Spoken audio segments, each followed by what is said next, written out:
The Word of God is alive and powerful, sharper than any two-edged sword, piercing even to the dividing asunder of the soul and spirit, and of the joints and the marrow, and is a critic of the thoughts and intents of the heart.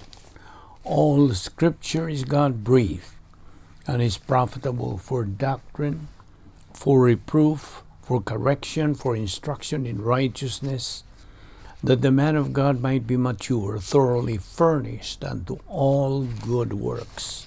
Study to show thyself approved unto God, a workman that needeth not to be ashamed, rightly dividing the word of truth. 1 John 2:28. Yes, my dear children, live in Him, so that when Christ comes back, we can be without fear and not be ashamed in His presence. Hebrews 3:14. We all share in Christ if we keep till the end and the sure faith we had in the beginning. Psalm 130 verse 5. I wait for the Lord to help me, and I trust His word. Psalm 62:5. I find rest in God. Only He gives me hope. In preparation for our study of the Word of God this evening or this day, the next few moments are devoted to silent prayer. Our objective is to prepare ourselves for the study of the Word of God, which is the most important thing we do in this life. Now, therefore, it is imperative that you have the privacy of your priesthood in order to rebound, if necessary, in order to be filled with the Spirit as we fulfill this important function. Therefore, let us pray.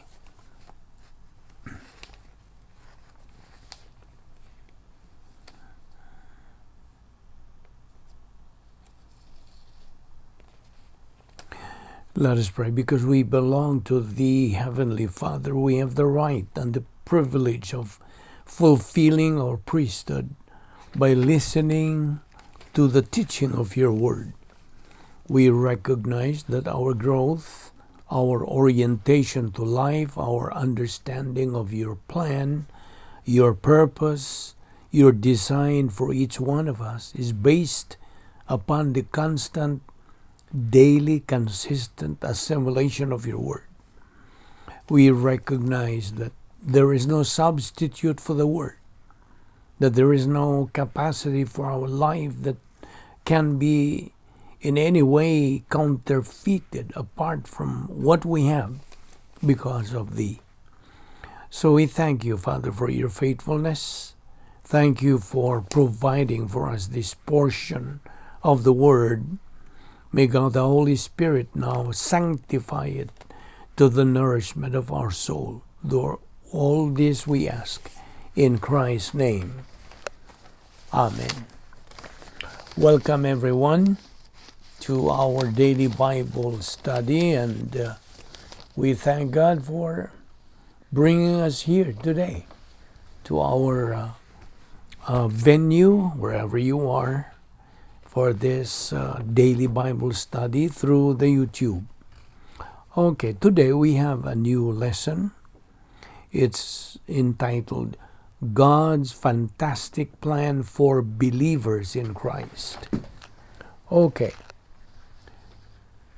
Without much ado, we are going to take up this particular doctrine today, which is very, very important for every believer to learn. That's why we admonish you to concentrate now to what we are going to take up. Okay, first of all,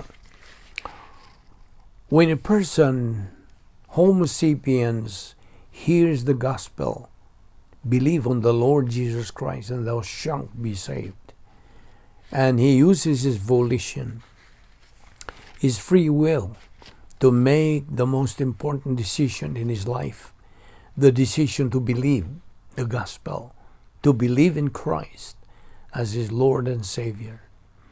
Right there and then, these are the things that happen to him.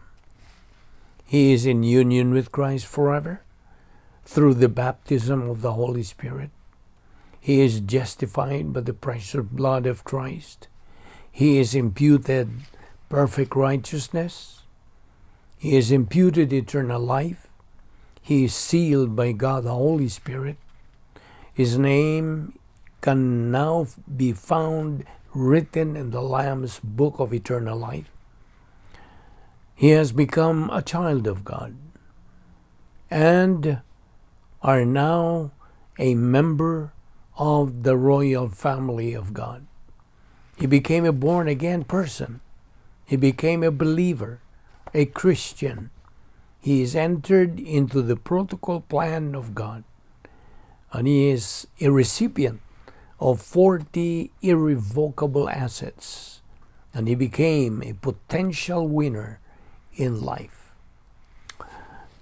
Now, God's fantastic plan for believers in Christ does include the three phases of his protocol plan, namely salvation, Acts 16:31, believer in time, 2 Peter 3:18, and believer in eternity, Revelation 21:4. Okay, let's fix our eyes now on the second phase of God's plan, believer in time. Every believer in Jesus Christ is now mandated by the Word of God to grow in grace and in the knowledge of our Lord and Savior Jesus Christ, 2 Peter 3:18. And in 1 Peter chapter 2 verse 2 also says, as newborn babes, desire the sincere milk of the word, that ye may grow thereby. Now we have seen the three levels of spiritual growth of every believer, namely baby believer, adolescent believer, and mature believer. Now it's God's will that all believers attain in the full knowledge of the Word of God. That's the stage of capacity for blessings, capacity for happiness, capacity for life. Now we have seen that every believer is admonished by God through His Word to produce divine good, which is equivalent to gold, silver, and precious stones. Definitely, when a believer turns positive to the teaching of the Word of God, that results in spiritual growth. On the other hand, when a believer turns negative to the teaching of the Word of God, that results in a lack of spiritual growth. Hence, the stagnation of the spiritual life, retrogression in growth, and the necessity of relearning the categories of doctrine. So as a review, like I said just a while ago, there are three phases of God's plan. Phase 1, salvation. An unbeliever who hears the gospel, believe on the Lord Jesus Christ, and thou shalt be saved, and uses faith in believing in Christ as Savior. The question is, what kind of faith is this that he is using? This is called activated faith. It is faith in the soul, and it is activated by positive volition. Now, all members of the human race, Homo sapiens, have faith as a part of the essence of the soul. Well, they do lots of things by faith every single day.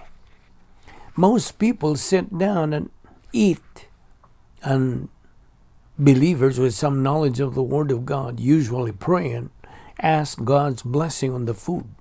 But a lot of people with hundreds and millions and 3 billions or 4 billions every year or every day that sit down and eat something and they just slap it down and don't think much about whether or not it's going to be nourishing or it's going to kill them, especially in this country. They deceive. They just assume that it's going to be beneficial and not harmful. So everybody has faith as part of the essence of the soul. But in salvation, faith is directed towards the Lord Jesus Christ. And that is activated faith, and it's activated by positive volition. Now, phase 1 of the plan of God, and 1/60th of a second after somebody has accepted Christ as Savior, he immediately now moves into phase 2 of the plan of God. And phase 2 of the plan of God extends at the moment of salvation, represented by the cross, as far as the church age is concerned, to physical death or the rapture, whichever occurs first. If it's physical death, the believer goes out, either the sin unto death or dying grace. Now, if it's the rapture of the church, the Lord himself shall descend from heaven with a shout, and the voice of the archangel with the trumpet of God, and the dead in Christ shall rise first, and that we who are alive and remain shall be caught up together with them in the clouds to meet the Lord in the air, and so shall we ever be with the Lord. That's in 1 Thessalonians 4:16-17. But whichever comes first, the believer then moves into phase 3 of the plan of God, which is the eternal state. So salvation faith, or soteriological faith, is faith on the Lord Jesus Christ. But phase 2 faith is the faith of the faithless life, which means faith is directed toward knowledge of Bible doctrine, knowledge of the Word of God. So there is a parallel here in the principle of appropriation. Faith is the mechanism of the acquisition of eternal life, and this results in the acquisition of eternal life. Faith in phase 2 means God imputes grace blessing to the believer in phase 2. Spiritual blessing and temporal blessing. In phase 1, faith on the Lord Jesus Christ means the believer is delivered from the lake of fire. In phase 2, faith of the faithless life means the believer is delivered to divine blessing, the byproduct of positive volition towards the Word. And James 2:14-26 is not describing phase 1 faith, but rather phase 2 faith, and says that if a believer has activated faith, he is automatically going to produce divine good, called in the context here as good works. If the faith is activated by positive volition, it results in the production of divine good. But if the faith is not activated by positive volition, then it is deactivated or neutralized by negative volition, resulting in the production of dead works. Therefore, there is an equation we will look in a moment. But here again is the cross. Just imagine the cross representing the point of salvation.